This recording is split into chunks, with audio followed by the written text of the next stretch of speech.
When you're looking for outdoor thrills, as we always do when we're in Gray County, then you have to try the Xtreme Hummer Adventure. After we were picked up at our hotel, our first stop was at the top of the Niagara Escarpment, where we had an opportunity to talk with owner and driver Mark Bobanis. Well, as you can see from where we're standing, we're at the top of the Niagara Escarpment. It's a beautiful vista that we've got out behind us right now, and we're just ready to start our little tour.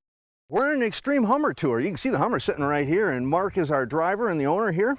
And Mark, tell us a little bit about what we're going to get ourselves into.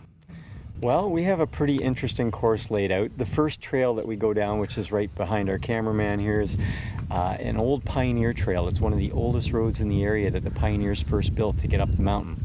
But it's in a terrible location for a road. It kept washing away and everything, and so they abandoned it many years ago. And so it makes a great spot for us to start. Wow, and that's great. I'll tell you what, I'm really anxious to get out there, get in this thing, and really get it rolling and find out what it'll do. Should be good. Let's get going. I have to admit, it's not what I expected. I thought it was going to be a ride in the woods with a lot of four-wheeling. Well, once I met our driver and company owner, Mark Bobanis, and learned his background, I knew this was going to be anything but nice and easy. The beavers have dammed up a little stream, and so we go through a nice beaver pond, which is fairly deep. It comes part way up the door. And then we finish our way up the rugged trail. We cross the Bruce Trail at the top of the mountain.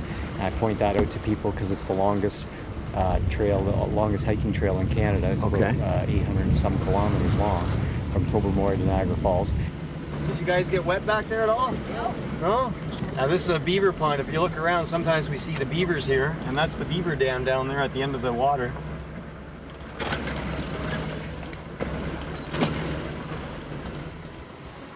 And then from there we go to our own private terrain park that we built just for the Hummer to push the extremes of what the Hummer can do. Okay, nobody here has heart trouble, right? Not yet. Not yet? Okay. We'll soon find out.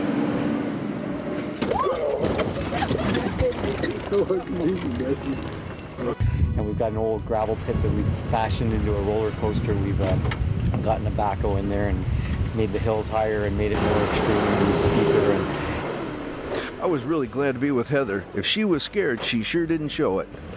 Oh boy, I think she's turning blue. And then we've got a trail through the woods where we cross a pile of logs, and then another man-made pond. We call it the alligator pit. We have a surprise there for you. Check your seatbelts, make sure they're tight, because I'd hate to lose another one. Whoa, I was wondering if I should have brought my swimsuit. That was some deep water that we went through. Now I understand the purpose of the snorkel on the Hummer. You better make sure that your valuables are secure in your front pocket or a zipper pouch, because the trip is like a roller coaster without the tracks. Lots of ups and downs with landings that will keep you awake.